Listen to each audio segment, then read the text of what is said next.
오늘 우리에게 주신 하나님 말씀은 역대하 26장 3에서 5절의 말씀입니다. 제가 봉독하겠습니다. 우시아가 왕위에 오를 때의 나이가 16세라. 예루살렘에서 52년간 다스리니라. 그의 어머니 이름은 여골리아요 예루살렘 사람이더라. 우시아가 그의 아버지 아마샤의 모든 행위대로 여호와 보시기에 정직하게 행하며 하나님의 묵시를 밝히는 스가랴가 사는 날에 하나님을 찾았고 그가 여호와를 찾을 동안에는 하나님이 형통하게 하셨더라. 아멘. 하나님의 말씀입니다. 우리 이 시간에 옆 사람들에게 그렇게 인사하면 좋겠습니다. 무더운 여름 뚫고 온 당신을 축복합니다. 우리 한번 그렇게 인사할까요? 무더운 여름 뚫고 온 당신을 축복합니다. 축복합니다. 백종원의 장사 이야기라는 책이 있습니다. 백종원의 장사 이야기. 그러니까 이 백종원 분께서 장사를 처음 시작하는 분들에게 어떻게 하면 장사를 잘 할 수 있는지 알려주는 책입니다. 제가 장사를 하고 싶어서 읽었던 책은 절대 아닙니다. 근데 이 책의 내용은 장사를 하려면 뭐가 중요한지에 대해 쭉 설명을 해주는데 그 중에 인상 깊었던 내용이 있었어요. 그게 뭐냐면 욕심을 버리고 초심을 지키라 라는 이야기를 합니다. 욕심을 버리고 초심을 지키라. 다음과 같이 말을 합니다. 식당 주인이 초심을 잃기 시작하면 누가 제일 먼저 아느냐? 바로 손님이다. 초심을 유지하라는 말이 피상적으로 들릴지 모르겠다. 그럴 때는 개업 전날이나 개업하기 1시간 전을 떠올리면 된다. 식당 개업날 아침만큼 절박한 순간도 없을 것이다. 하지만 장사가 잘 되건 안 되건 초심은 잘 사라진다. 그런 순간을 위해 외부에서 지적해줄 누군가를 옆에 두면 더없이 좋다라는 이야기를 합니다. 그러면서 이 백종원 씨가 골목 식당을 했던 이야기를 쭉 이야기하더라고요. 골목 식당에서 자신이 한 거는 단순하게 어려운 것을 말했던 게 아니라 기본을 지키라는 이야기를 했다고 합니다. 쉽게 말해 메뉴를 줄여라, 레시피를 정량화해라, 청결에 힘써라. 아주 기본이잖아요. 그 기본을 지키라고 이야기를 하는데도 이 사장님들이 초심을 잃으니까 맛이 변하고 사람이 떠나간다고 이야기를 해요. 저는 이 내용을 보면서 신앙생활이 참 이와 같다고 생각을 합니다. 우리가 처음 주님을 만났을 때의 그 기쁨, 그 감격, 기억하라고 하면 잘 잊기 마련이에요. 그리고 그것을 잊은 채 신앙생활을 하다 보면 초심도 사라지고 기쁨도 사라지고 주님과 동행하며 닮아가려고 하는 그 마음과 의지도 사라지게 되는 거예요. 그래서 다시 기본으로 돌아가야 합니다. 오늘 우리가 읽은 이 우시아 왕은요, 정확히 그런 왕이었어요. 처음에 초심은 정말 좋아서 하나님의 뜻을 찾고 기도로 나아갔습니다. 하나님이 그에게 형통의 은혜를 더해 주시죠. 그런데 그가 욕심을 내기 시작하니까 초심을 잃어버리고 완전히 변질되게 되는 내용이 바로 오늘입니다. 심지어 주변에서 동역자들까지 나서서 이야기해요. 왕이시여 이러면 안 됩니다. 무려 80명이 나섭니다. 그럼에도 불구하고 이 왕은 듣지 않아요. 여러분, 우시아의 이름이 하나님이 도우셨다입니다. 하나님이 도우셨다. 그는 이름대로 실제로 하나님이 도와주셨고 나라를 무려 52년간 통치해요. 몇 년 통치했다고요? 52년간. 자, 지난 시간 아사왕은 몇 년 통치했죠? 그렇죠. 네. 소리가 작은데 괜찮습니다. 41년간 통치를 했잖아요. 그렇게 비교했을 때 52년은 굉장히 많습니다. 한 나라를 오래 통치했다는 의미는 어떤 의미였죠? 하나님이 그만큼 축복을 부어주셨다는 거예요. 하나님이 우시아를 형통하게 하셨어요. 5절 말씀을 보면 그렇게 기록되어 있습니다. 하나님이 형통하게 하셨더라. 여기서 쓰인 형통은 우리가 잘 아는 내용처럼 뜻대로 잘 되어짐이라는 뜻이 있습니다. 이걸 원어로 히브리어로 보면 짜라흐라고 해서요, 성공하게 하다라는 뜻이 있어요.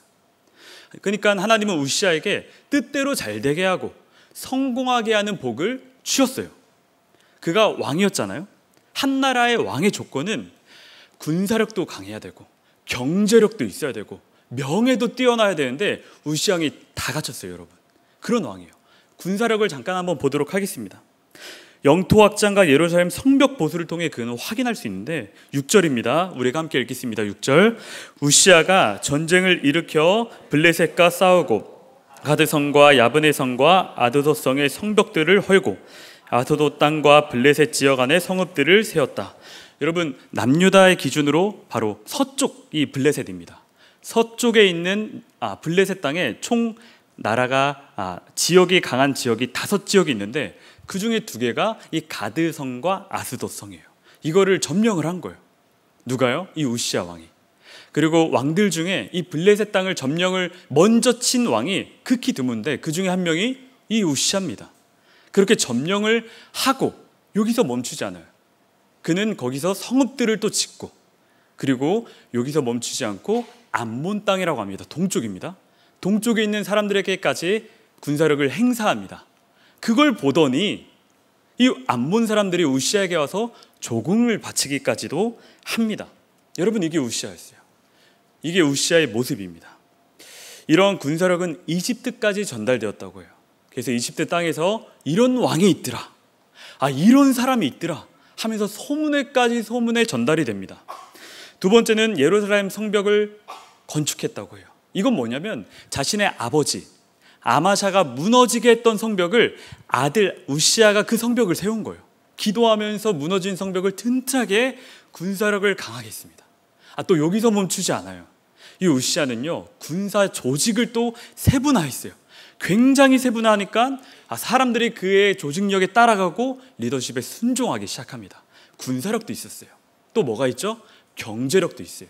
어떤 경제력이냐면 이 남유다 땅에 남쪽으로 내려가다 보면 그 땅이 어때요, 여러분?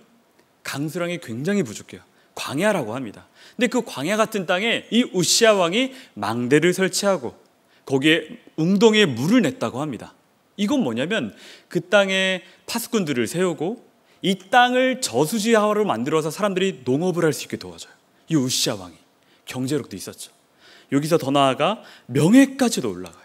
이처럼 남유다가 대내외적으로 굉장히 강성해졌습니다. 강성해진 원인이 뭐라고요, 여러분? 그의 이름처럼 하나님이 도우셨기 때문입니다. 우리가 읽은 이 역대하 26장에 보면 하나님이 도와주셨다는 말이 무려 2번이나 나와요. 7절에 보면 하나님이 그를 도우사, 15절에 보면 그의 이름이 멀리 퍼지면 기이한 도우심을 얻어 하면서 하나님이 도와주시니까 잘 된다는 이야기를 합니다. 이게 형통이에요. 그런데 우리가 이 말씀을 듣다 보면 마음 가운데 의문이 듭니다. 어떤 의문이냐면 우리도 주님을 믿고 신앙생활을 하는데 마음 가운데 하나님이 주시는 그런 형통의 은혜가 있으신가요? 있으면 너무나 좋겠지만 때로는 그 형통이 불통처럼 느껴지고 그 불통이 고통처럼 느껴질 때가 많이 있습니다. 오히려 예수님을 안 믿는 사람이 형통한 것 같아요. 예수님을 안 믿고 따라가는 사람이 세상 가운데 더 잘 사는 모습을 보고 기도응답이 되는 것처럼 보이는 게 보여요. 분명히 하나님을 믿으면 형통하다고 했는데 말이죠.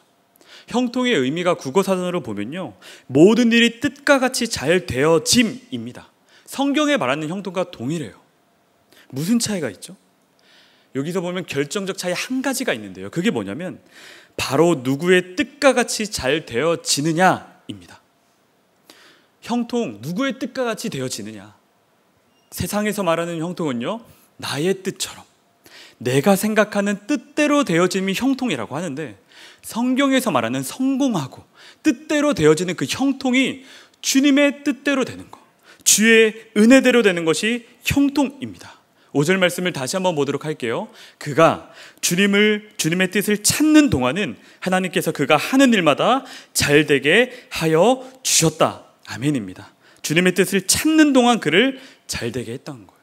그러니까 이 우시야 왕은요, 하나님께 계속 물으면서 나를 다스린 거예요. 단순하게 군사력을 늘리고 경제력을 세우고 하려고 했던 게 아니고요. 하나님, 이럴 때는 어떻게 해야 됩니까?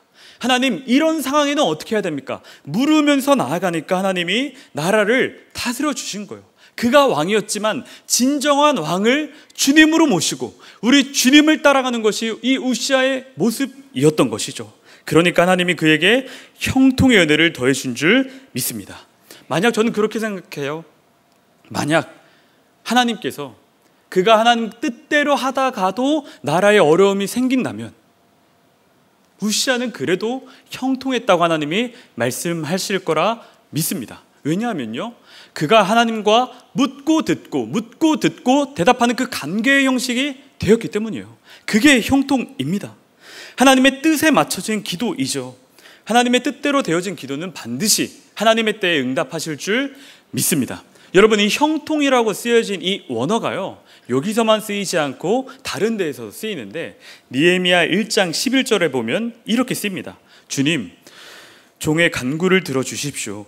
주님의 이름을 진심으로 두려워하는 주님의 종들의 간구의 귀를 기울여 주십시오. 이제 주님의 종이 하는 모든 일을 형통하게 하여 주시고 왕에게 자비를 입게 하여 주십시오. 이 내용이 뭐냐면 느헤미야가 황폐해진 예루살렘 땅을 보면서 탄식하고 눈물을 흘리며 하나님께 기도하는 장면이에요.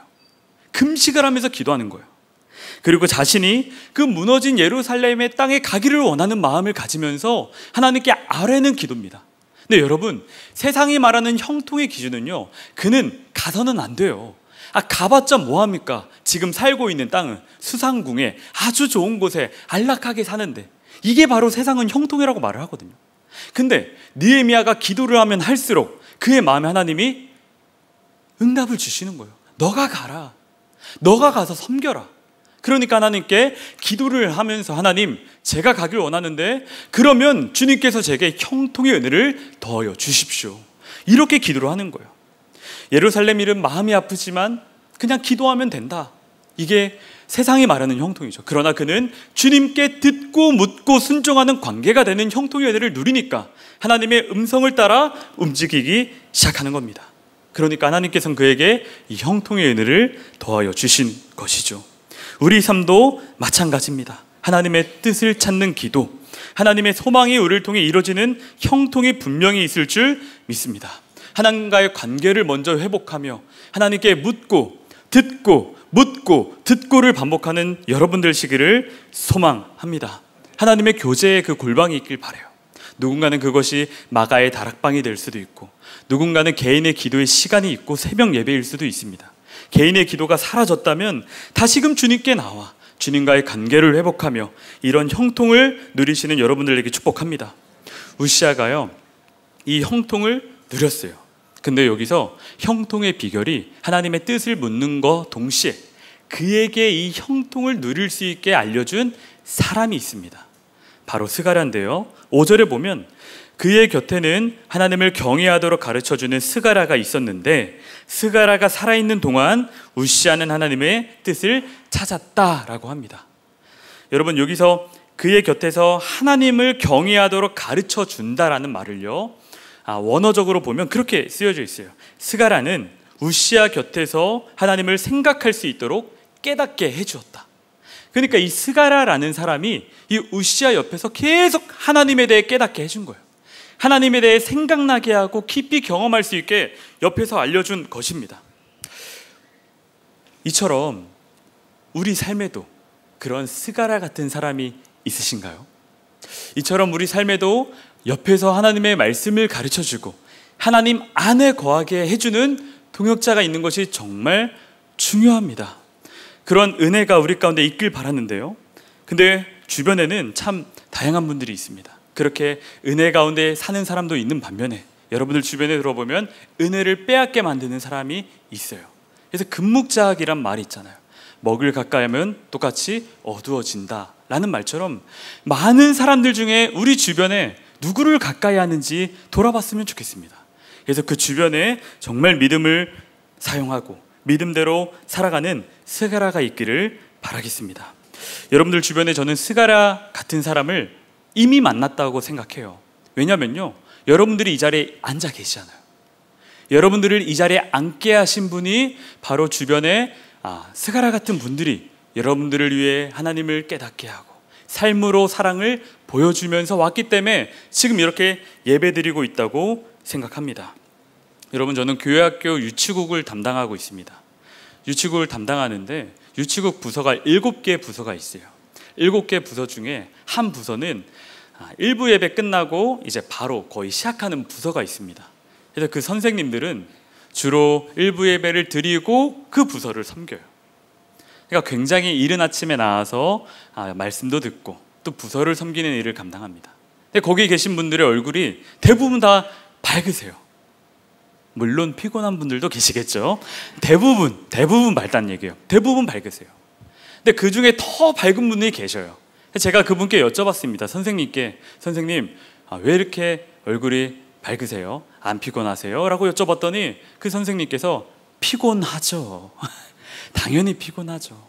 그런데요, 목사님, 저 정말 기뻐요. 이야기하시는 거예요. 왜요? 라고 여쭤봤더니 저를 통해 우리 아이들이 주님을 만날 수가 있잖아요.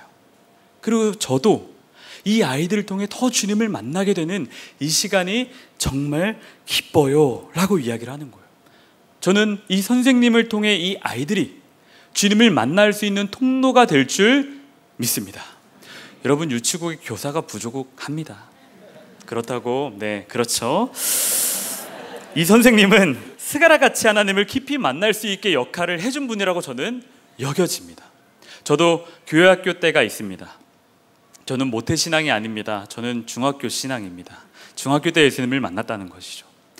교회학교 아동부 시절 때는요, 교회를 한 5-6번밖에 가지 않았어요. 주로 크리스마스, 그 달란트 시장 이럴 때 갔던 기억이 나요. 그런데요, 여러분, 5-6번 한 교회를 많이 그 정도만 갔는데 제가 갈 때마다 저를 반겨준 선생님이 계셔요.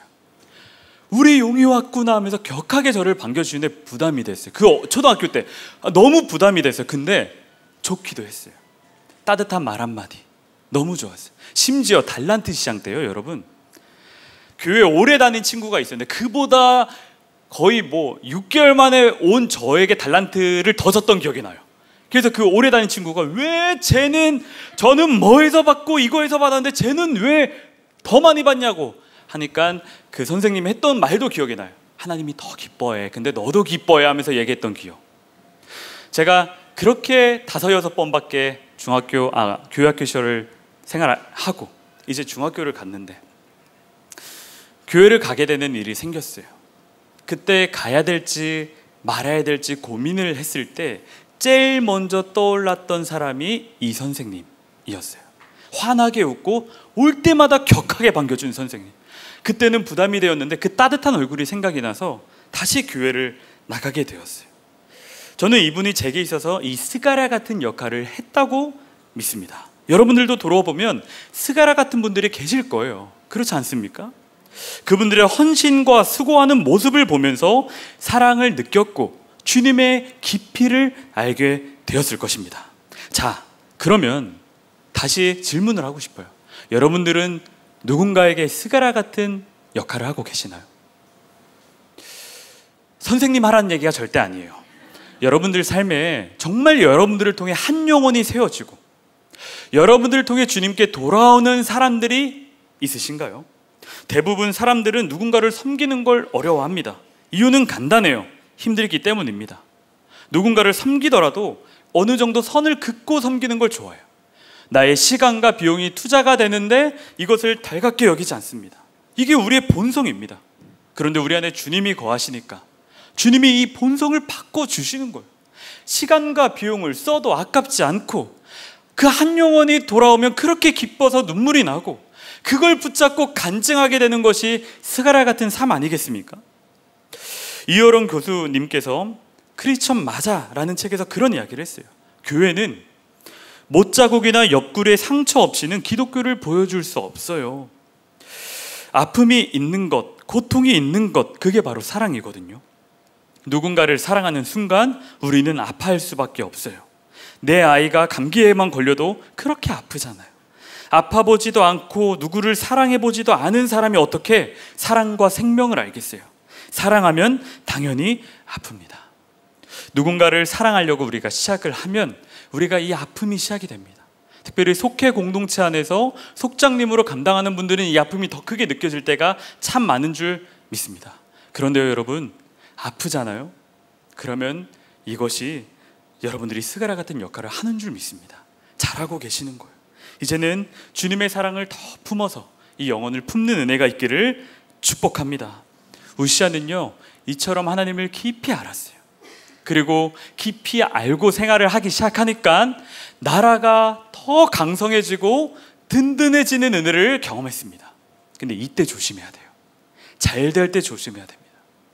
근데 우시아는 잘 되면 잘 될수록 주님께 기도하며 나아가야 했지만 결국 교만해졌습니다. 우리 16절 같이 읽도록 하겠습니다. 시작.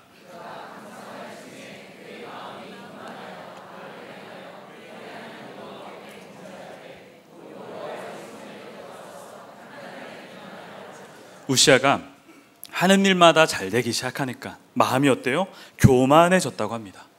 그러면서 여호와의 성전에 향단을 드리는 일, 이건 누가 해야 되냐면 제사장만 해야 됩니다. 주님의 말씀에 거룩하게 구별된 제사장들만 그 향단을 드릴 수 있는데 누가 드려요 지금? 우시아가 드리려고 하는 거예요. 그때 제사장 아사랴라는 사람이 있습니다. 이 사람과 동시에 80명이 우시아를 막아요. 그러면서 이런 이야기합니다. 왕이시여, 이러지 마세요. 이러면 안 됩니다. 다시 정신을 차리세요. 이거는 범죄하는 일입니다. 그럼 깨달아야 되잖아요. 근데 우시아는 오히려 화를 냅니다. 근데 여기서 화를 냈다는 그의 화의 원어를 보면요, 단순하게 언성을 높인 게 아니고 끌어오는 분노를 주체하지 못하고 소리를 치는 거예요. 내가 누군데? 이런 순간 그의 이마에는 뭐가 생겼죠? 나병이 생깁니다. 나병이 생기면서 죽는 날까지 나병이 있었다고 하고, 결국에는 별궁에서 살다가 죽게 됩니다.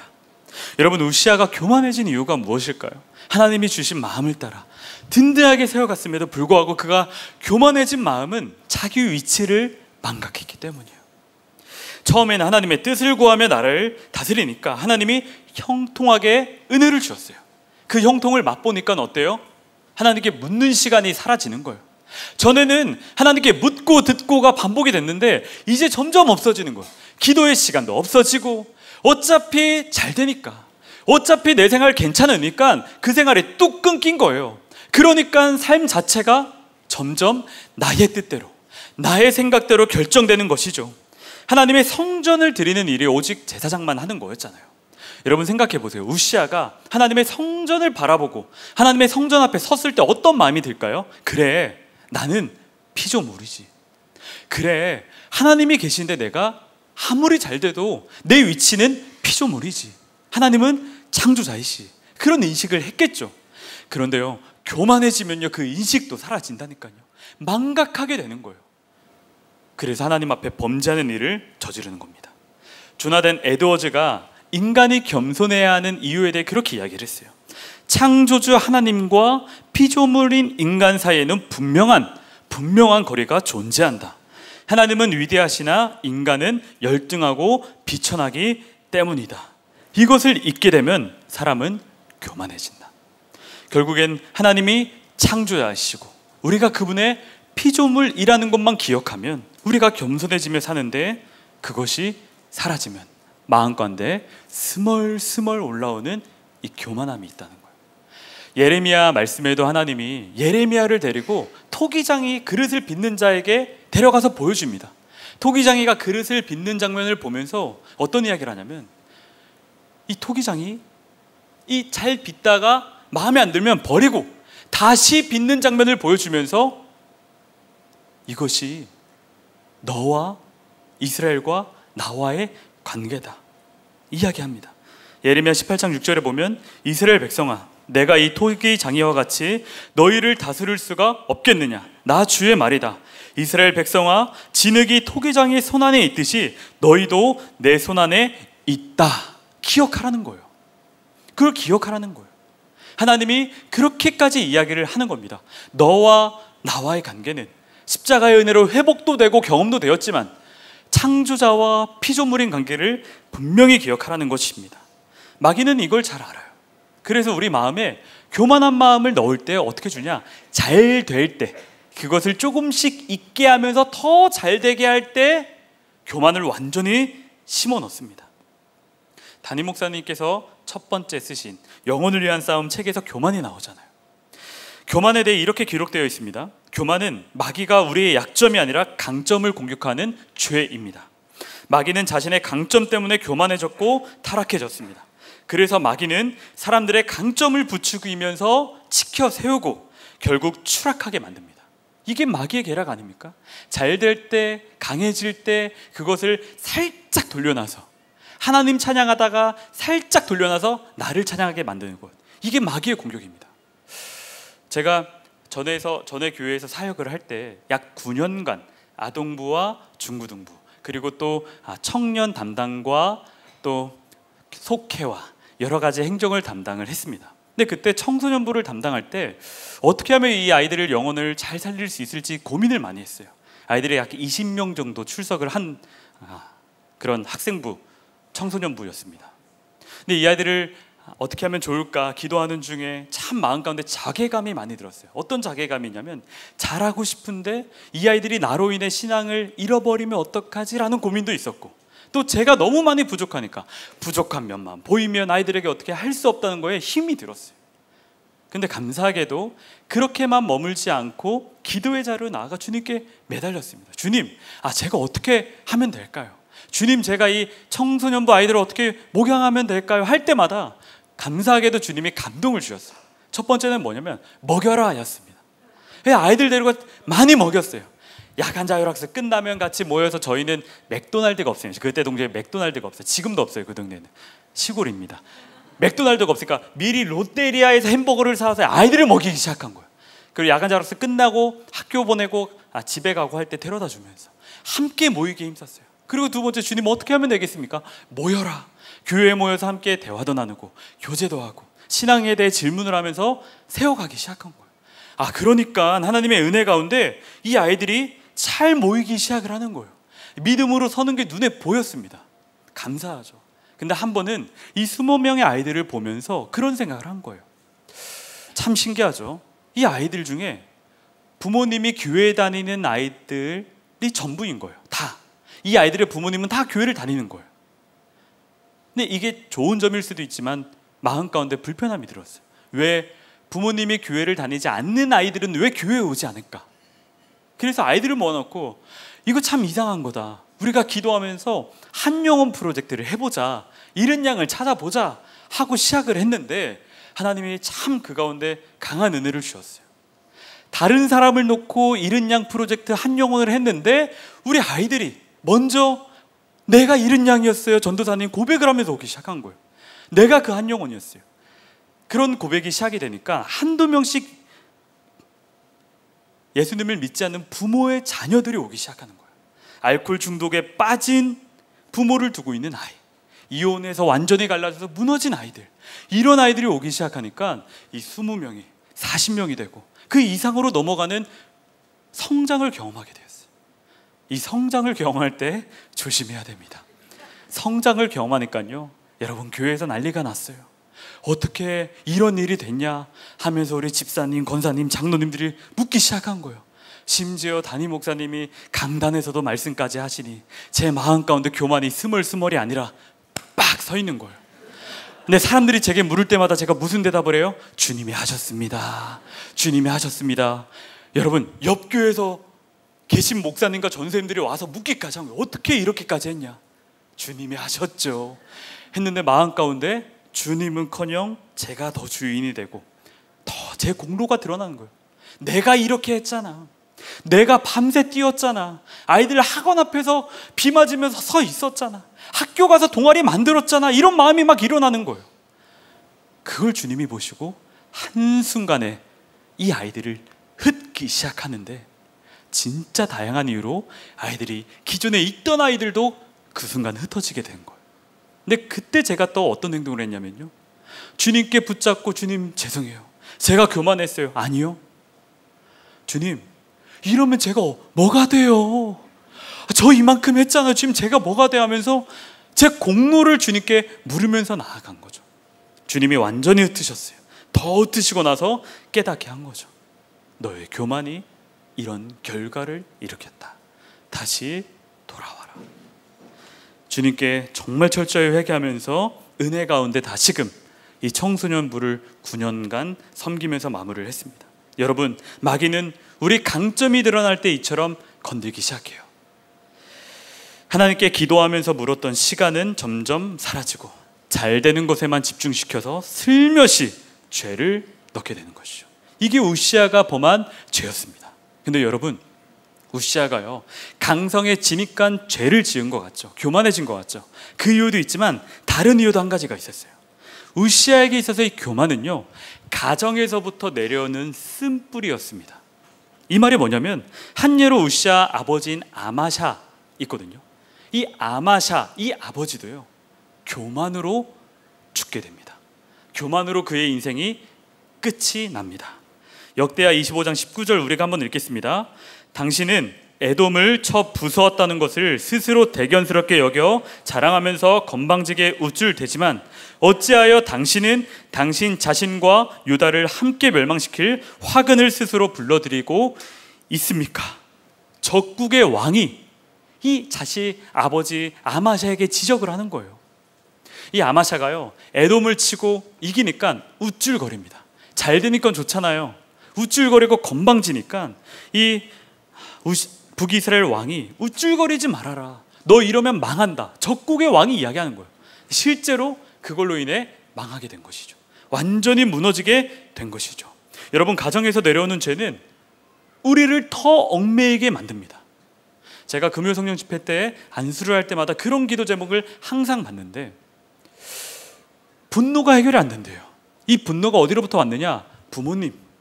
부모님부터 온 이 분노가 해결이 안 되니까 다 큰 성인이 된 자녀와 또 결혼을 한 가정을 꾸린 이 자녀들에게까지도 여전히 분노를 내니, 목사님 저 어떻게 해야 될까요? 다시 주님을 바라보다가도 이 분노낸 자신을 보고 괴롭대요.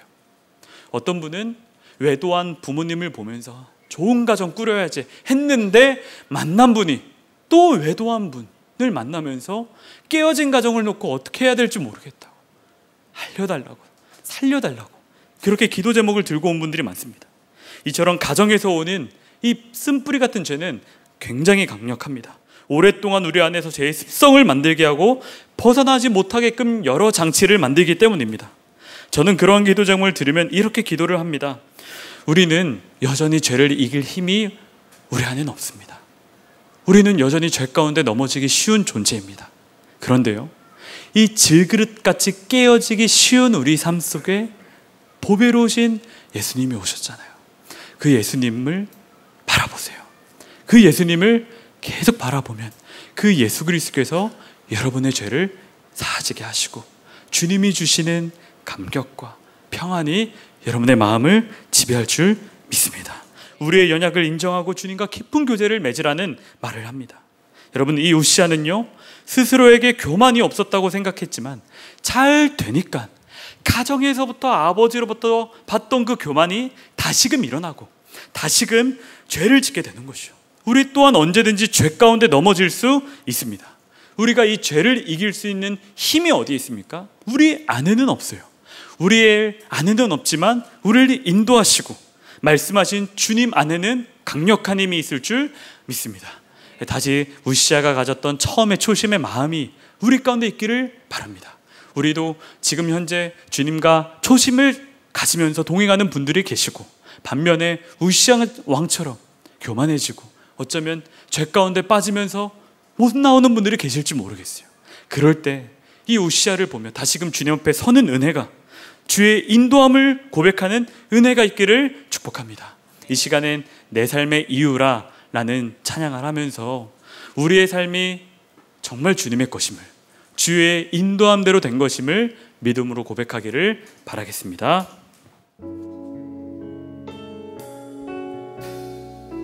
예수는 내 힘이요,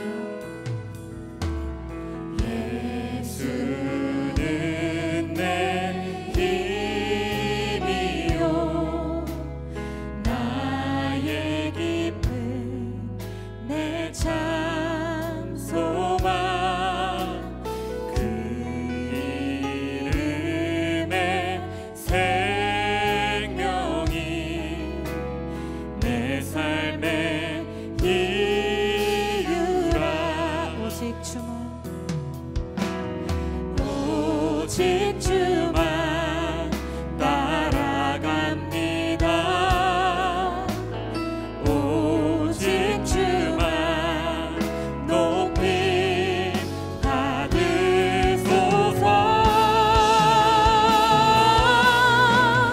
내 평생에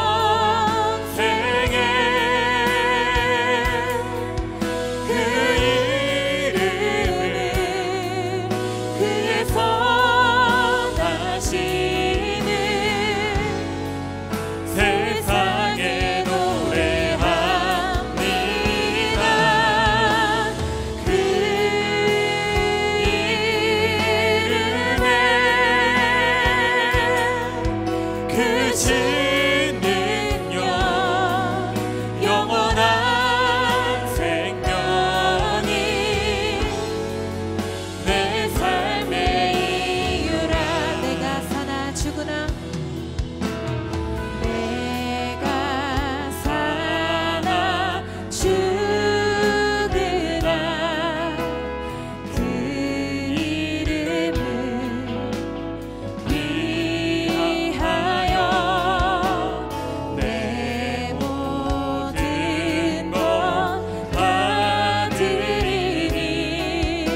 한 번 더 고백합니다. 내 평생에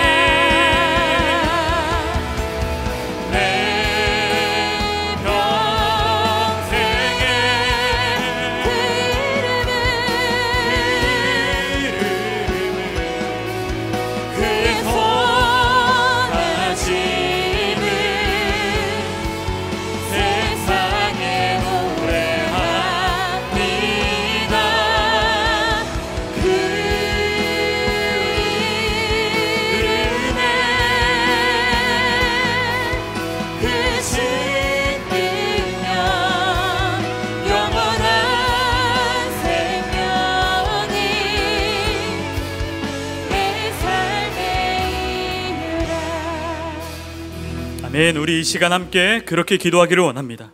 우리의 뜻대로 일이 잘 되는 것을 형통이라 여기지 않기를 원합니다. 일상에서 주님의 뜻을 구하며 정말 우리를 통해 주님의 뜻이 이루어지는 것을 경험하며 그것이 형통이라고 믿음으로 고백할 수 있게 인도하여 주시옵소서라고 이 시간에 주여 한번 부르며 기도합니다. 주여! 아버지 하나님, 그렇습니다. 우리의 계획과 우리의 경험대로 되는 것을 형통이라 여기지 않게 하여 주시옵소서. 우리가 원하는 대로 되는 것, 우리의 계획과 우리의 원하는 대로 되는 것을 붙잡지 않기를 원합니다. 주님의 뜻대로 되게 하시고 주님을 붙잡으며 주의 인도한 가운데 기도하며 나아가기를 원합니다. 아버지 하나님, 우리에게 말씀하여 주시고 주의 인도하심이 우리 가운데 붙잡혀지기 원합니다. 우리가 일생에서 주님의 뜻을 구하며 우리의 삶에 주님의 뜻이 이루어지는 진정한 형통을 경험하게 하여 주옵소서. 이것이 형통이라 믿으며 기도하며 나아가기 원합니다. 우리 가운데 그런 마음을 부어 주시옵소서. 무시양처럼 주님을 붙잡으며 기도하며 나아가게 하시고 기도하며 주를 붙잡는 은혜가 우리 가운데 있기를 원합니다. 주님 말씀하여 주옵소서. 주님 우리 가운데 말씀하여 주옵소서. 이것을 붙잡으며 진정한 형통을 경험하며 기도하며 나아가기를 원합니다. 주 예수님, 우리 가운데 그렇게 인도하여 주옵소서.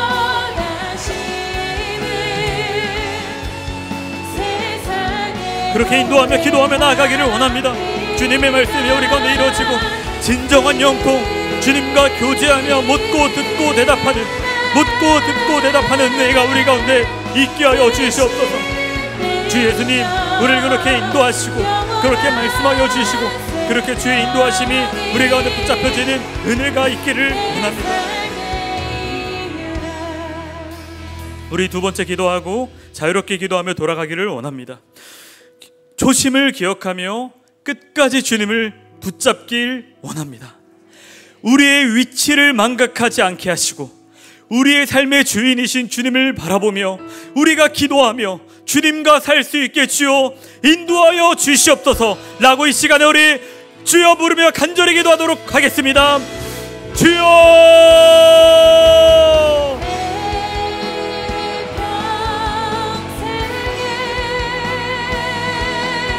아버지 하나님, 우리 가운데 말씀하여 주시고 우리가 초심을 기억하며 끝까지 주님을 붙잡으며 기도하기 원합니다. 우리의 위치를 망각하지 않기 원합니다. 우리가 어떤 자임을 알게 하시고 우리의 위치가 주님과 멀어지자 주님과 기도하며 삶의 주인이신 주님을 바라보며 기도하며 나아가게 하여 주옵소서. 아버지 하나님, 그러한 기도로 우리를 인도하시고 그러한 기도로 우리에게 말씀하여 주시고 기도 가운데 구하며 기도 가운데 서게 하시고 기도 가운데 주님을 더욱더 만나는 은혜가 되게 하여 주시옵소서. 우리의 위치를 알기 원합니다.